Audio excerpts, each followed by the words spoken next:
italiani in Italia innanzitutto sarà, diciamo lo slogan e quindi io resto in Italia, ecco sì, esatto.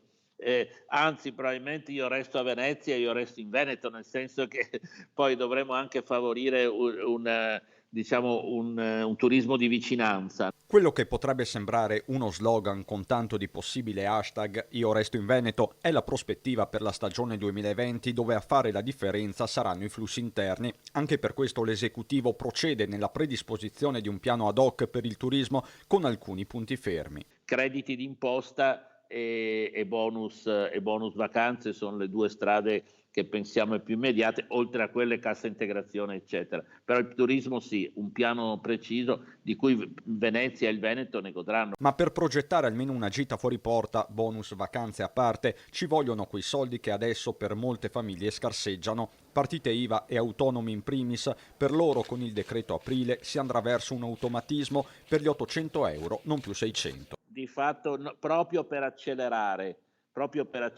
l'erogazione, superando i ritardi iniziali, stiamo pensando che non serva rifare un'altra domanda, reiteriamo chi ne ha diritto e glieli diamo direttamente, passando a 800.